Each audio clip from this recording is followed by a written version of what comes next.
Beyond the buzzer, inside the game, this is SportsIQ with Larry Smith.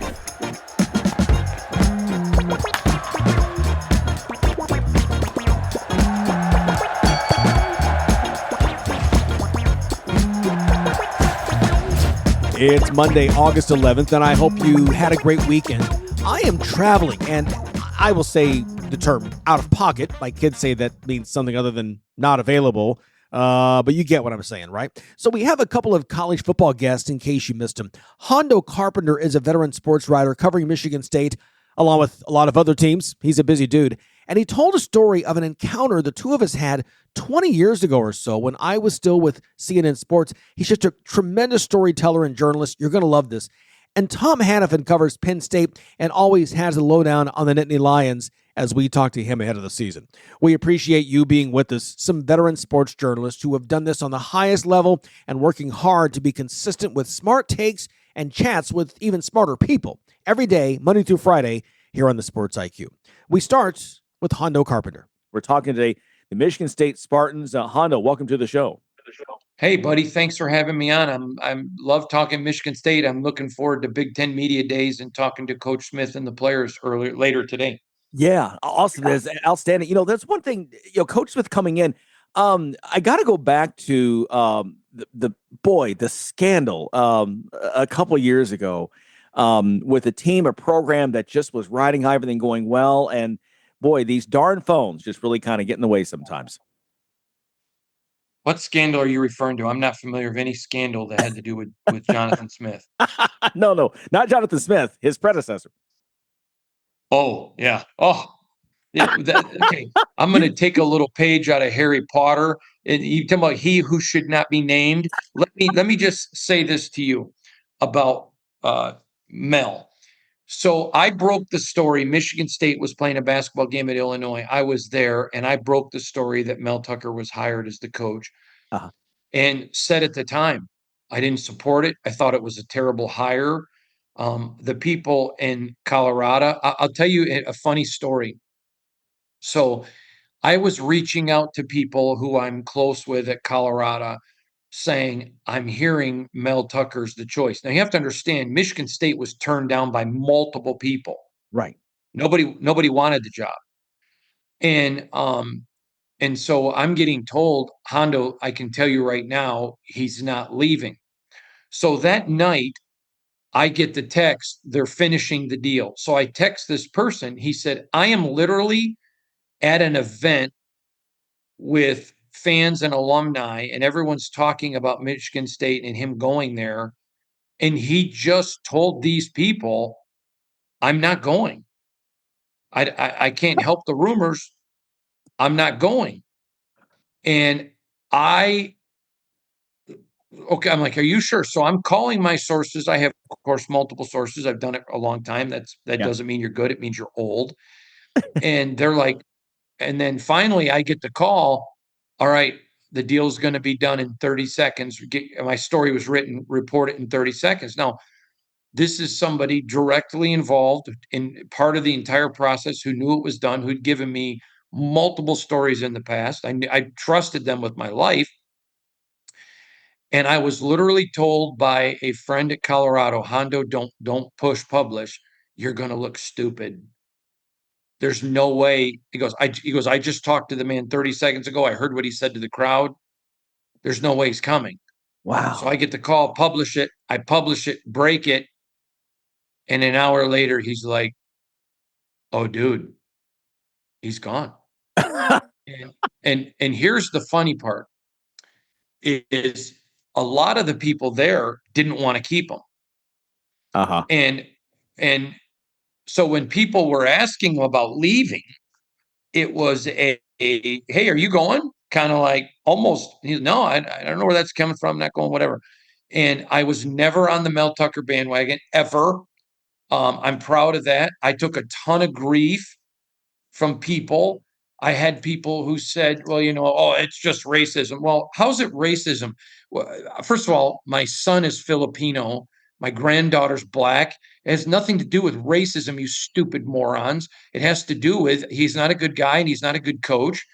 And this is the thing that really pisses me off is when you and Michigan State didn't hire him because he was black. They hired him because they were desperate. Right. But when you throw racism around, why I was critical of Mel Tucker, I'll tell you what you do.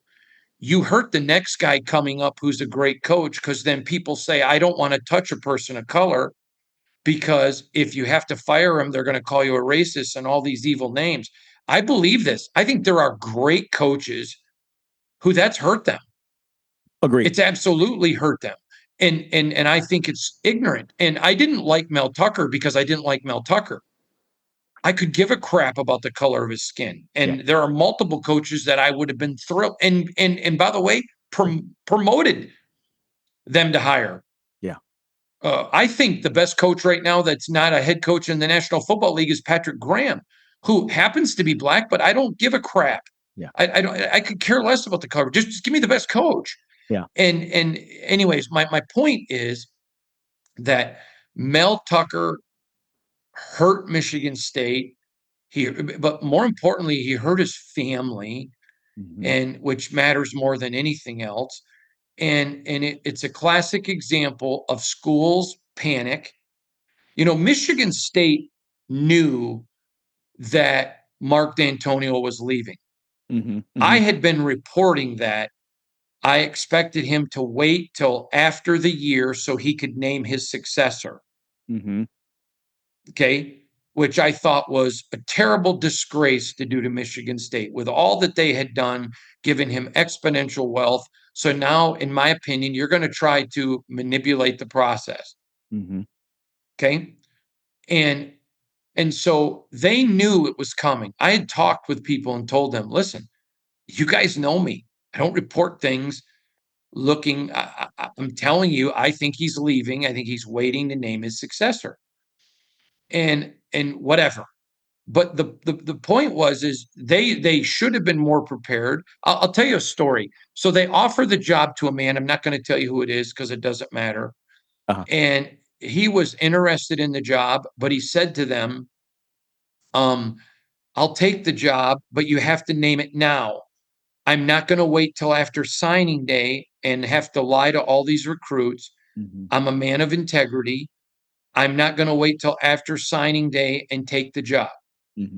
It's not fair to the recruits. And they're like, oh, come on, we know you want the job. And one of the people was even singing him the Michigan State fight song. We know you want to be a Spartan. And he's like, I'm not arguing that point. But you have to name me before signing day. I will not bring in a group of kids and leave. It's not integrous. And at least one thing I have always done in my coaching life is I've never, ever have one player who can say I screwed him over. I always told him the truth, and I'm not doing it. So Michigan State's like, no. We want to interview some candidates, and we're not going to hire any of them. And he goes, then if you're not going to hire them, why interview them? It's a lie. So they wait, signing day comes, and they offer him the job again. They say, okay, we've interviewed everybody. We're ready to hire you. He's like, I'm not coming.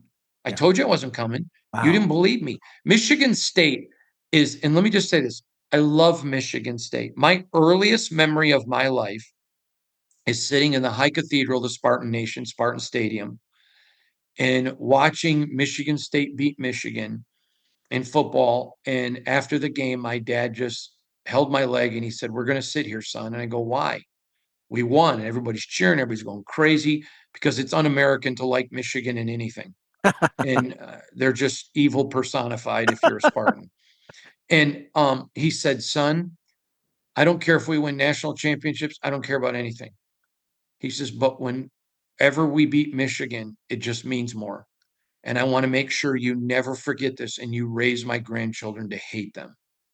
And I'll never forget sitting there and that moment. And so I'm going somewhere with this. And so but Michigan State, whether it was the scandal with the doctor, whether it's Mel Tucker, whatever the issue is, Michigan State has perennially been its own worst enemy. And the only man bigger than Michigan State is Tom Izzo. And so when they're paying Mel Tucker what they were paying him and way woefully underpaying Tom Izzo, what a disgrace. Tom Izzo has raised hundreds of millions of dollars for that university. I always laugh at the morons who say coaches are paid too much. Okay, I think there are some coaches that are way overpaid. Mm-hmm. But when you look at all the money Tom has generated for the university, the basketball program operates in the black. I have suggested before, and I've said this to Tom, by the way, Michigan State totally not give him a salary. Okay, you're not going to get paid. You just get 10% of everything that you raise. Oh. So if you go out and raise 500, I mean, they have a new hockey building because of Tom Izzo. They have new football stuff because of Tom Izzo. And so literally, give the man 10% of every dime he raised, not even for coaching basketball. Right. And I mean, it's just stupid. And so Michigan State has perennially gotten its own way. So let me go back here. So I knew the end was coming for Mel Tucker, and I had suggested Jonathan Smith to the powers that be. Let me just tell you this. And he would tell you, former athletic director Alan Haller, I called him and told him before he even knew, I was asked my opinion, and I recommended you for athletic director. Mm-hmm. And then I'm the one who actually called him because the person who called me for the recommendation said, Alan doesn't know this. We're about to hire him. Mm-hmm. So I called Alan and said, congratulations, you just got the job. I was sitting in a Chili Jilly's parking lot in Boulder City, Nevada with my beautiful bride. And he's like, what? Are you kidding? I didn't even know we were that far in the process. I said, yeah, you're hired. And shortly after, he gets a call and gets told. And so I had told the powers that be, go get Jonathan Smith. So I had talked to several of the biggest names in college football. I said, give me the best coach nobody knows. Yeah. And every single one of them, we weren't talking as a group, said Jonathan Smith at Oregon State. Look at what he did with like Talisi Fawaga, a 0-star. Yeah. I mean, look at the guys he's put in the league that were nothing stars. And let me tell you something. Oregon State, beautiful part of the country, horrible facilities. Michigan State has phenomenal facilities.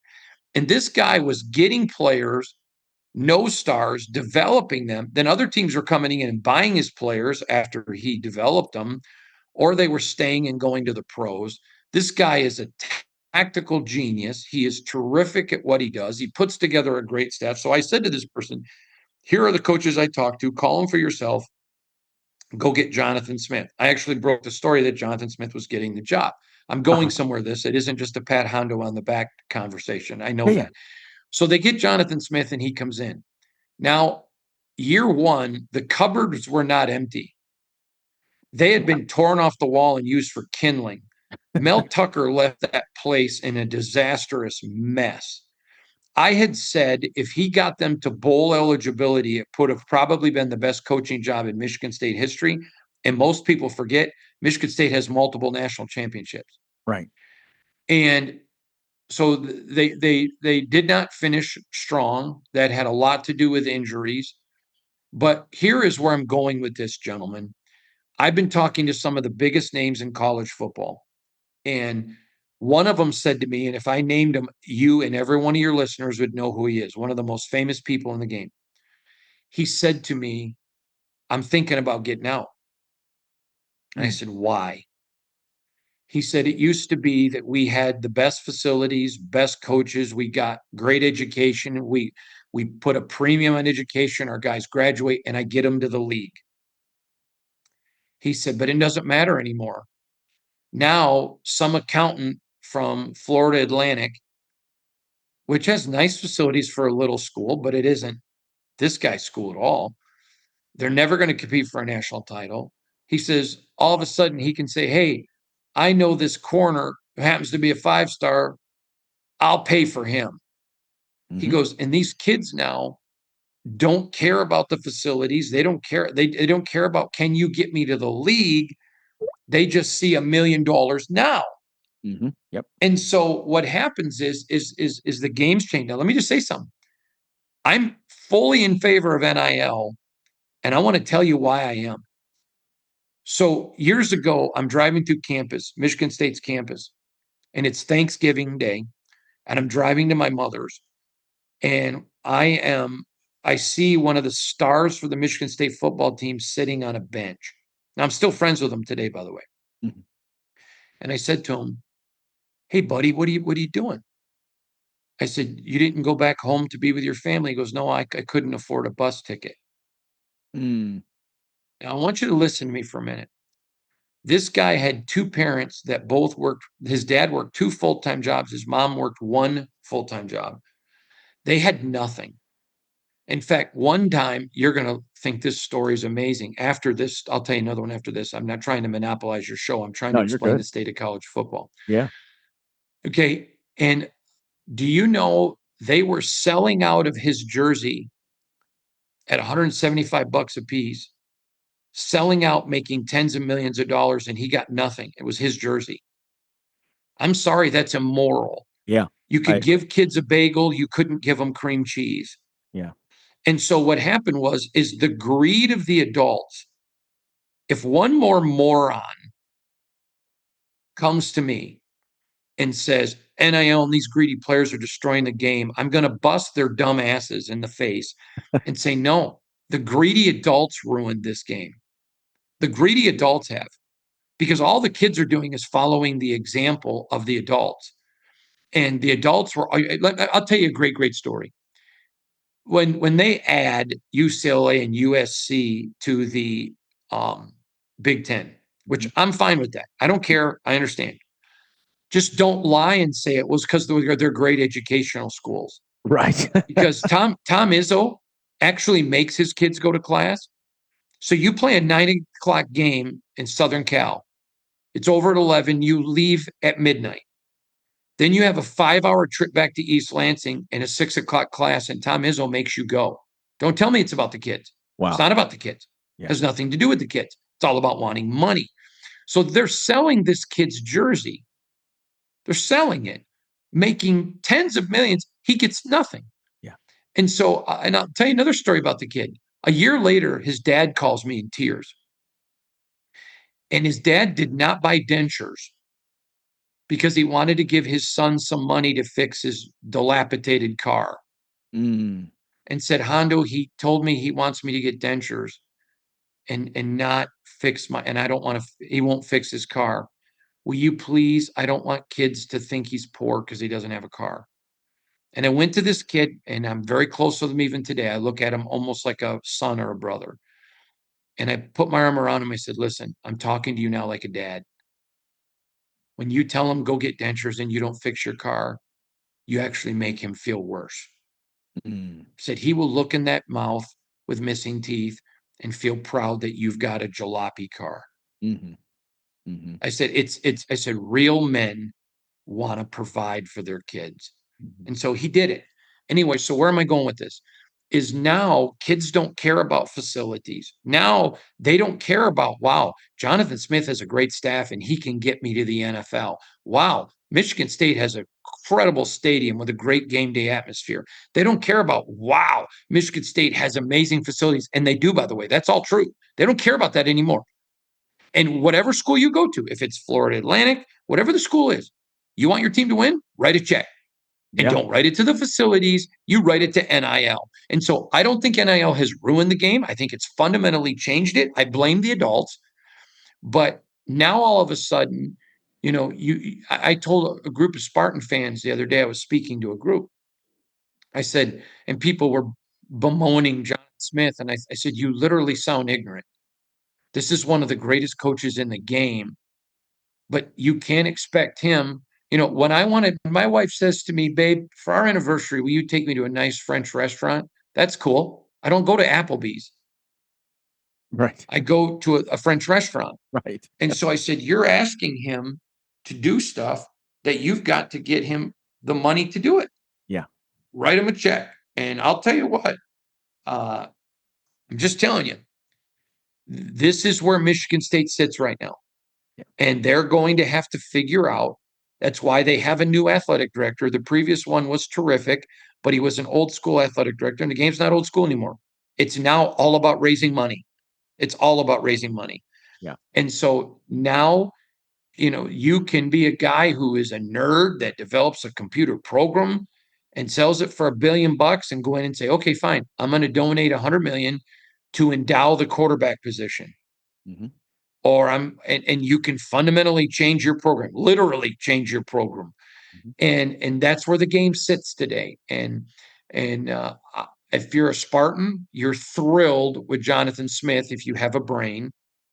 But if you don't want to write a check, it's like I always say, and I know this isn't a political show and I don't talk politics, but if you didn't vote, shut up and don't complain about your country. Yep. If you voted, say anything you want. Yep. Say anything you want. I don't care if I agree with you, if I disagree with you. I don't care if I think you're a moron or you think I'm a moron. You vote. You have an opinion. You don't vote. Shut the hell up. Yeah. And you don't want to write a check? Okay, great. Just don't complain. Hey, listen, we are talking to Hondo Carpenter. He is the beat writer for the Las Vegas Raiders, but again, covering college sports and obviously, again, Michigan State guy.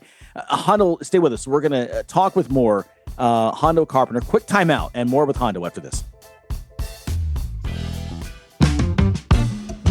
You're locked in to Sports IQ with Larry Smith. Hey, we're back here in the Sports IQ. Let's continue our conversation now with Hondo Carpenter. Tom Izzo, one of the greatest people ever. My years at CNN, he was my favorite coach to interview. And Tom would even walk up and say hello, even when his team was out of it. I mean, that's just the kind of guy. I mean, we were in St. Louis at 05. He loses in Saturday night. It's Monday. I'm going to the Bob Cousy Awards there in the hotel. And I bump into Tom, and he hugged me like a long-lost brother. I mean, it is just that Tom is one of the best people. I totally agree. And I agree with NIL as well. You're exactly right of all these points. It has changed. This is where it is now. And it's no longer, we're talking to Matt Stevens of Atlanta Guys tomorrow and about his story about Luke Altmaier and Tennessee they set a number saying, no team's ever going to touch this number to try and get a quarterback to replace the guy who left for money, who was holding out for money from, at Tennessee. And it actually went to $6 million. And they're like, yeah, we'll pay that for 1 year. I mean, it was insane what's going on. Hondo, we have gotten more out of you than I bargained for. But, boy, this has been a fantastic conversation. And I hope we can get you to come back on the show again because you've got some great points and a great viewpoint that not everybody has. And I hope you'll come back and join us again. Anytime you guys want me, I'll come on. I'll tell you. You got time for one more quick story? Sure. Yeah. So Tom Izzo is a dear friend of mine. He's not just a guy I covered. He's a dear friend. and I understand. I remember multiple recruits. So I'm going to tell you two stories. I had a kid call me, a very well-known player. You all know who he is.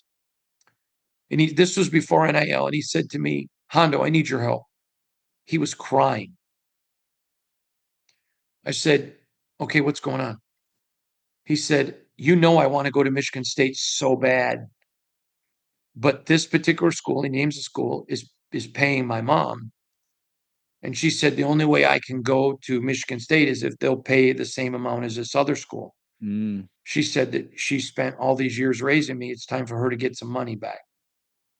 Yeah. He goes, can you please talk to Tom? He said, we don't do that. We don't do that. And I remember this kid was crying, literally sobbing.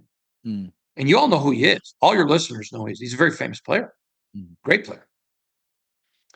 And I remember telling Tom this story, and I was very mad at him.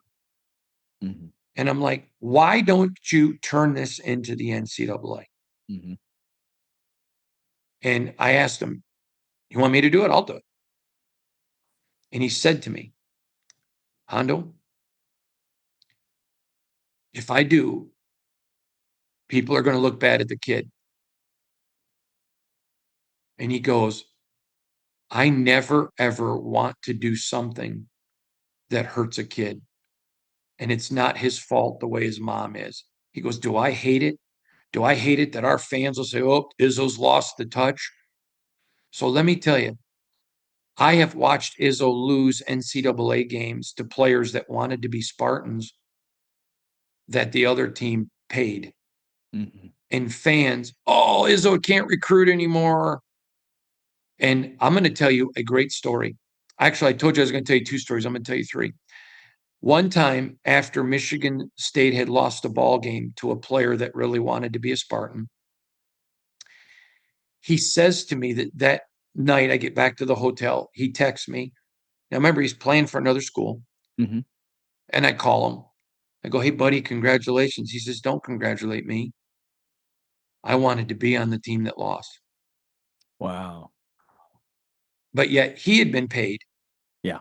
And his dad made him go where they've been paid. And here's my last story. I'm sitting. So for years, I had a television show, a local Lansing, mid-Michigan show on television. I had a 5-day-a-week radio show. This is before I went national. And I'm interviewing one of the number 1 player in America, number 1 basketball player in America, a great player. And he's on the show. He told me, now remember, I have a producer, so he's wearing headphones. He's hearing the conversation before we go on air. Uh-huh. He's like, yeah, I'm committing on this day to Michigan State. I'm going to Michigan State. I'm so excited to be a Spartan. I love Michigan State. I love Izzo. It's my dream school. I go, great. So we go on, we do the interview. It's great. Everything's fine.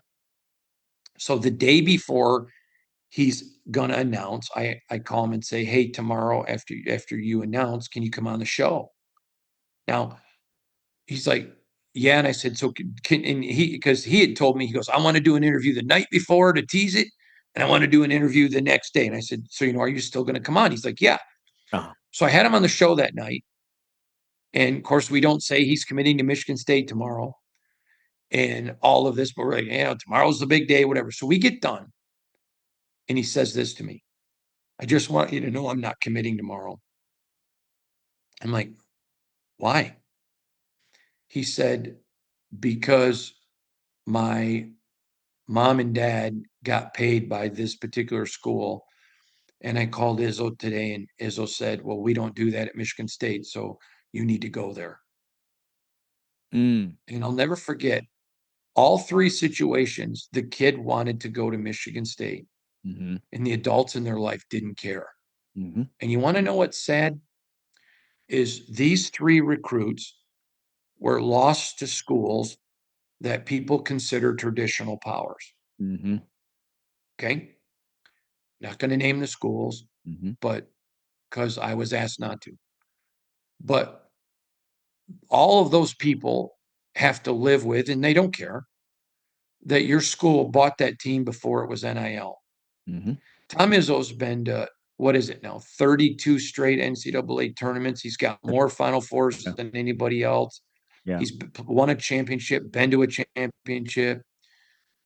I'm so proud of him because somehow he's been one of those guys that said, I'm not bowing my knee. I'm not going to sell my soul. I'm going to do my very best. And quite frankly, there have been a lot of times where his own fans didn't even treat him or his university with the respect that man earned. I am proud to be Tom Izzo's friend, not because he's a basketball coach. I'm proud of Tom Izzo to be my friend because of his character as a human being, because he loves people, because he cares about people. I'm going to tell you one other story. I guess I lied. There was a player who stole from him. Wow. Stole from him. Okay. Didn't get kicked out of the program. Izzo forgives him. He transfers. Years later, his life's in shambles. Called Tom Izzo. The kid's going to be homeless. Tom Izzo let him move into his home. Wow. Steals from him, trashes him. But when his career's over, and when I asked Tom about it, you know what he told me? He goes, Hondo, I tell those kids when I recruit them, I'm going to be your coach the rest of your life. Yeah. You want to lead me? Okay, lead me. I'm still your coach because my mindset's not going to change. He goes, when I commit, I commit. Yeah. And that's why people have tried everything in the world to get him to leave, to go to other places. One time he was close, and it wasn't for an NBA job. Mm-hmm. One time he was legitimately super close. And it came down to, this is home. I'm committed. And I'm going to tell you something. That's the kind of person you want to be in a foxhole with. Yeah. And I'm proud to be a Spartan. I wasn't proud of Mel Tucker, but I'm proud to be a Spartan because of Tom Izzo, because of Jonathan Smith, because of Knights, Adam Nightingale, the hockey coach, and a bunch of other coaches. But I'm proud of people like that. And to me, that tells you everything you need to know about Tom Izzo and Michigan State. I'm a proud Spartan, and anytime you guys want me on your show to talk pro or college, I'd love to come on. I love your show. Love being on with you guys. And I actually remember you, Larry, when you were at CNN Thank you. and the work that you did. The thing I want to brag about you for, because I would see you at all those events, Uh-huh. is a lot of national guys come in and say, well, I'm a national guy. And they come to us local guys and say, hey, what about this? Which that's factual because you don't cover the team every day. Sure. And I remember it may have been in St. Louis, but it was at a Final Four that you were at, and you came up to me and asked me about a particular player. And I shared with you the information. And I'll never forget that night sitting in my hotel room, and I happened to waiting to check in. I was actually in the lobby, and CNN was in the lobby. And you were the only national guy I heard you say when talking to the local beat writers, and you didn't try to pretend and lie to your audience that you knew everything. Yeah. And it just really earned my respect for you as a reporter, because it doesn't make us less integrous to admit we don't know everything. I speak to young journalists all the time. And I said, if you think because I'm very well compensated and very well known as an NFL and college senior writer, that I got here on my own, that's not true. It took sources, it took people, and you get that, you understand it. So anytime you want me on your show, I'm on. I'll make it happen. I'm honored. I appreciate that. You're right. I remember doing that, and I don't do that. I like you said, I think that's disingenuous. It's not honest. It's not right. And I always make sure that I respect everyone else who's doing the same thing. We're all at the same table trying to get the same information. Hondo Carpenter, we appreciate all of this, and trust. We will be talking again soon. We'll be ringing your doorbell quite a bit to have you back on the show. We appreciate your thoughts. Enjoy the day. They're at Media Days. They're at the Mandalay Bay Casino and Hotel Resort. All right. Thanks, guys. Have a great one. Thanks, my friend. Okay. We've got more Sports IQ coming up. Stay with us. You're locked in to Sports IQ with Larry Smith.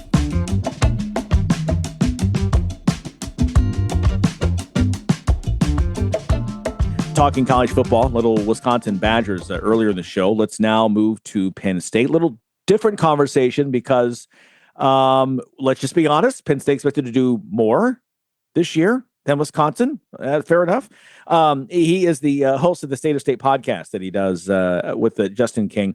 Tom Hannifin joining us now. Tom, welcome to Sports IQ. Appreciate it. Yeah, I would certainly hope Penn State does more than Wisconsin this year, or else it's going to be a bust of a season by a lot of people's standards. Yeah, they may picket their university park. Oh, beyond that, yeah. So it could be ugly up there. Well, let's talk about the Nittany Lion team. What is the feeling of 2024? I felt this was a success because, yes, the playoff was expanded.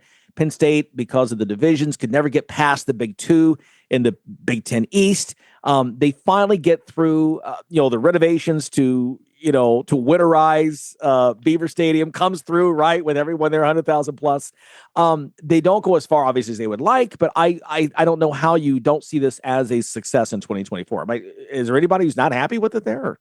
There's always going to be Penn State fans that aren't happy with a national title every single year, and I think there's some unrealistic expectations that have been in place, but it's a fan base that saw the heyday of this program, 2 national titles in 82 and 86, stellar seasons in the 90s, and then a little bit of a drop-off in the 2000s. Obviously, the Sandusky scandal completely changed the face of the program in 2011, 2012. And it's been the steady ascent of James Franklin. And I don't think the outside looking in fully comprehends the job that James Franklin inherited. And to get Penn State to the position they're in now has been a massive undertaking. The 2016 Big Ten championship was on the backs of some elite players, the likes of Saquon Barkley, Trace McSorley, the list goes on.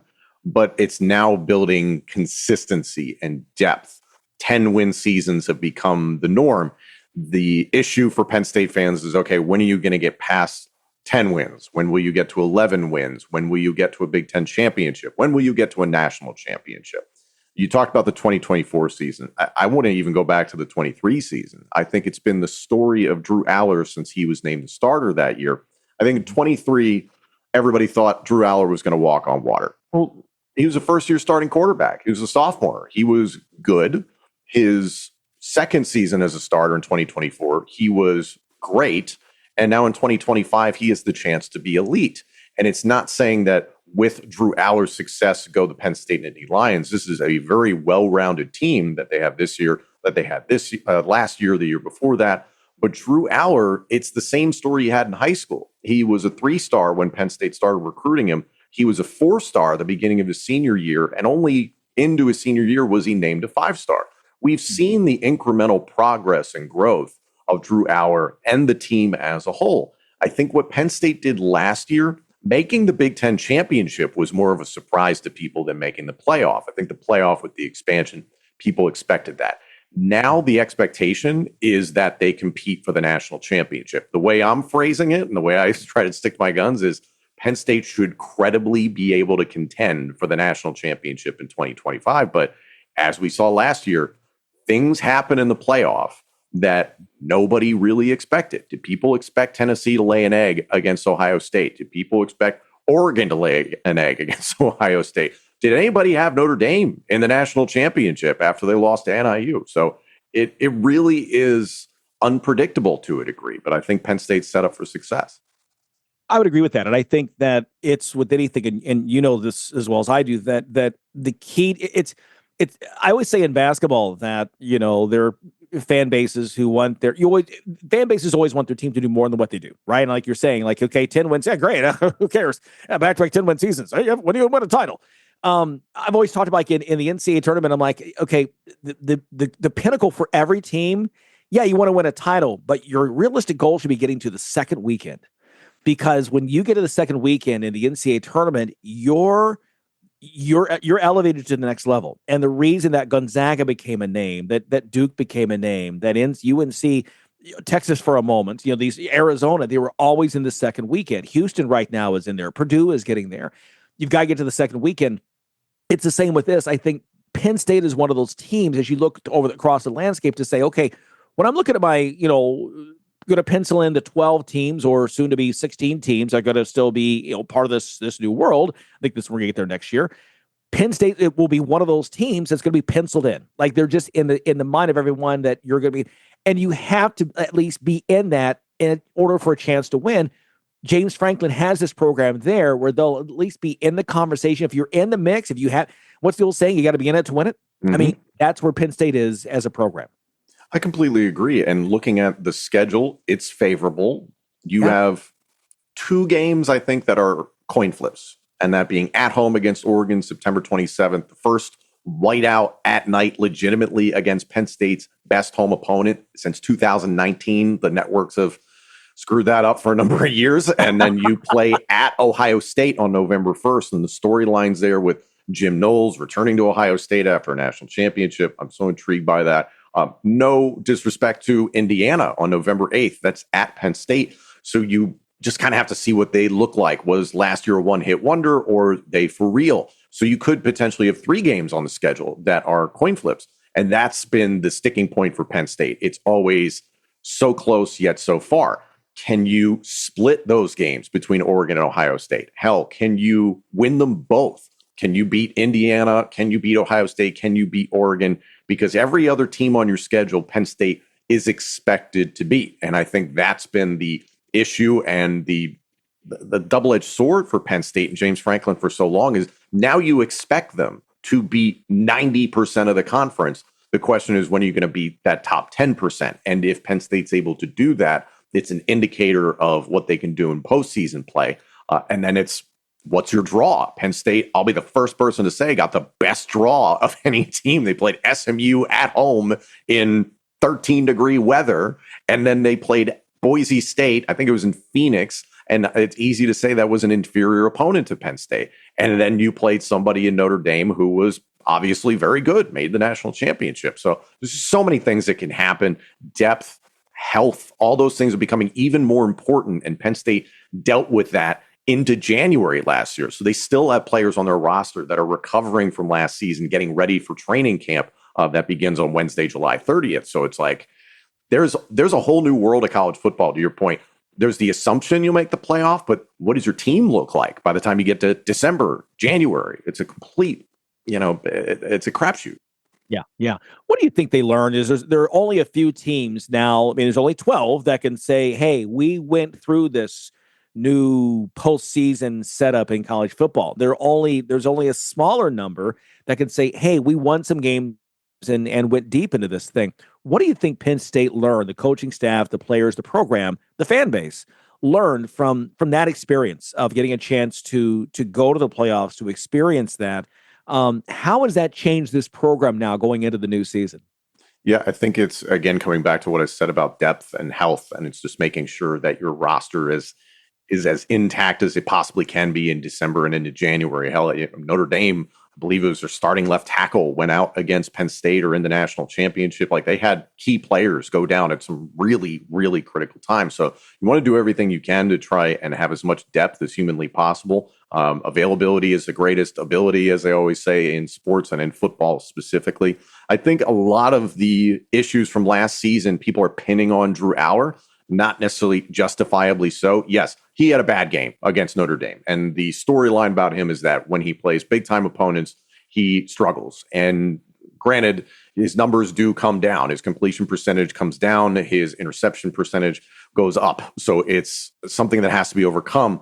But you also look at that Notre Dame game, for instance, in a microcosm, no help from his wide receivers, literally no catches whatsoever. It was Tyler Warren and Drew Allar against the world at times. The running game is going to be there for Penn State. And I think this is going to be an offense that really focuses on running the football. Not to say that they didn't last year, but I think it's going to be even more so. And I think there's encouragement surrounding the transfers they've gotten in at wide receiver. On paper, this should be the best wide receiver room Drew Allar's had on paper. We're not going to really know until maybe September 27th against Oregon. And then defensively, you lost some really important pieces to the National Football League. Yeah. It's you're exactly. And Tyler Warren's one of those. I mean, he was just, all everything. And even for somebody who doesn't root for Penn State, I appreciated, what he brought. And I think to your point, but Drew Allar, again, learns from that. You're not the first person we've talked to about the Big Ten that said the same thing about their receivers, how, again, he just got no help. We're talking with Tom Hannifin. Once again, he's host of the State of State podcast covering Penn State, along with Justin King and the Nittany Lions, again, trying to reach that national championship game and win it all this year. The big story, obviously, we ask all of our guests about NIL. The House settlement is here. I don't get the feeling that NIL, that finances are a problem with Penn State. But that said, how have they set up and how are they doing in that area? It's interesting. I think that's the perception from the outside. I think it's been very different from the inside. Penn State was a very late adopting program when it came to NIL. For a very long time, there's been a contingent of key people within the Penn State community, whether it's the Board of Trustees, the athletic department, you name it. The concept of success with honor, and it goes back to the days of Joe Paterno, and the storyline basically that, hey, we're not going to pay players to come here. You're here to get an education, spend as much of your time as humanly possible at Penn State, stay all 4 years, 5 years for some guys, get your degree, play hard, put in the work, all that stuff, be a part of this community. That's a really important thing. And I think it's such a misconception because, it's not that those things didn't go on at every school, and that has been going on for a number of years. I think that's something that James Franklin has tried to change in his time, is that once NIL came into place, he was like, hey, we either keep up or we're going to get left behind. And there were still those people, especially on the Board of Trustees, who did not want to do that, did not think they had to pay players to come to Penn State and that, oh, we should be good enough for you to want to be here. Well, that's just not the case anymore with NIL. If a random school somewhere offers you a crazy amount of money, you might be foolish to pass it up. But then you have to really sit there and understand, is this community, is this school, is this coaching staff, is this everything? Is all of this right for me as a person, as an individual? Or am I there for the money? And James Franklin talks about transactional versus transformational. Penn State wants to be a transformational program. However, Penn State's been playing Moneyball for quite some time. They've caught up in the last few years, and I think that's evident by what they've put on the field. They've been playing Moneyball for a while, and it's been a lot of guys that have come in at low numbers, and hey, you can earn more as you spend more time here, and they pay the right guys. Roster retention has become so important. We saw how Penn State kept the bulk of their nucleus from last season. That's a credit to what they've done on the NIL front, what they've been able to do in terms of retention and keeping the right guys. You have to build the right culture to make sure that those guys do want to come back. And you hear openly multiple players now talking about, we're here to win a national championship. That's why I came back. A lot of guys, the story came about Olu Fashanu and his parents pushing the scouting book back to James Franklin. And it was like, oh, you could go pro a year early. And it's like, nope, he's going to finish his degree. He's going to finish his education here at Penn State. I think that's critically important. And then to your point about when the $20.5 million comes around, I think, ironically, Penn State's going to be really well positioned to deal with a budget because they've been operating on one. Whereas you look at Oregon, Texas Tech, et cetera, where there is no budget and the sky's the limit. Well, all of a sudden, when you have to do that, what does your roster look like? And I won't be naive. The McDonald's bag full of money is going to exist forever in college football, college athletics. So we'll wait and see. Our listeners know that I have said before that, and not to be a critic of House, because listen, we've waited for years now to have some guardrails, have some guidelines, and we have those now, but we don't know where this road still is going to take us, even though we do have those guardrails in place. And so I've joked and, half tongue in cheek that, well, there's still a lot of questions here with House, with the $20.5 million, and then with NIL and how this goes, and even the CSE and which of these deals are approved and which ones aren't, and what is fair market value, what isn't, and those kinds of things. I've joked that the McDonald's bags have just turned into Macy's sacks because, you could also make the argument that, well, what these last 5 years have shown us, 4 years, whatever, is that, well, now we've kind of figured out some other ways to do this. Mm-hmm. And now agents, third parties are involved on the up and up, not just behind the scenes. And so you're exactly right. Got just a couple minutes left here. Give me your thoughts in terms of this season. You've talked a little bit about it. What's the one thing you're concerned about that could get in the way of Penn State's ultimate success here this season? I think the defense is going to look different this year than last year, and that's kind of a blanket statement. But granted, you change defensive coordinators. You go from Tom Allen to Jim Knowles. There's been a lot of people, who've focused on Jim Knowles' career for a number of years. It's like, hey, it takes a little while for his system to be implemented and really be understood by the roster. And that some people say that takes 3 years. I think he's inheriting a really good team, but you don't have Abdul Carter on the defensive side of the ball. You lost some depth at defensive tackle. You lost some depth at linebacker, at safety. The strength of the defense is going to be in the cornerback room and in the safety room. It should still be a very good safety room. There's questions at linebacker. There's questions with the depth at defensive tackle behind Zane Durant. There's questions at defensive end behind Denai Dennis Sutton. That's critical. I just think there's going to be still a very good Penn State defense that takes the field. It's just going to look different. I don't think it's going to be gaudy sack and or pressure numbers. I think it's going to be a lot of coverage sacks, a lot of coverage pressures. You're going to potentially see more interceptions, more passes, defense, that sort of thing. You're going to rely upon this secondary to make tackles around the line of scrimmage, maybe a little bit more than you will with the linebackers or even the interior of the defense. And for me, the biggest question on the defense is opposite Denai Dennis Sutton is who is that other defensive end? There's questions and speculation and excitement about Zariah Fisher, who's been with the program now for, I believe, 6 years, but has had a lot of injury issues, and that data isn't there to reinforce that, yes, he will be outstanding this upcoming season. And following Abdul Carter, I don't wish that on anybody. So Right. I think the defense for me is the biggest question. And I've spoken with former Penn State offensive lineman Landon Tengwall on the subject, and that he feels this might be the first season since 2016, 2017, where Penn State's offense is better than its defense, which would be astonishing. And I think he might be right. I think Penn State offensively, it's going to be more old school Penn State, run the hell out of the football and play smart, efficient ball in terms of turnover ratio. Drew Allar is obviously very good at that. And you got to win the big games. You got to be able to compete offensively. I think Penn State can do that, but defense is where I'm going to be looking in the first few months of the season. Tom, it's been a pleasure. We appreciate your time, and hopefully we can talk again soon. I'd love that. Thank you so much. Appreciate the opportunity. Thanks so much. Tom Hannifin, once again, he is the host of the State of State podcast, along with Justin King. Great conversation. And again, 34 wins these last 3 years. There's been a lot to cheer about there in State College. And again, the promise of even bigger things, the possibility of bigger things coming up here in 2025, starting here in just a few weeks. As it's hard to believe, they begin practice tomorrow. Football's here. All right, stay with us. We all make more than 35,000 decisions a day. Most are small, but some can be life-changing. When it comes to taking care of yourself, the most important choices can be hard to make. Like having a tough conversation instead of ignoring a buddy's call.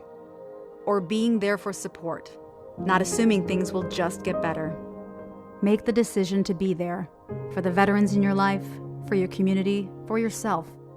Learn more at BeThereForVeterans.com.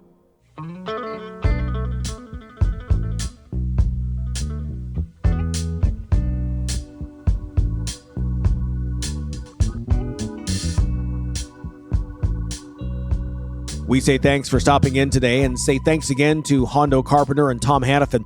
We'll continue with producer Tony's Top 25 later this week as we count down to number 1. Tomorrow, some NFL chats. We look forward to connecting then. Make it a great Monday. Thanks for listening to Sports IQ with Larry Smith, Monday through Friday. Continue the conversation at SportsIQ LS. We'll see you next time.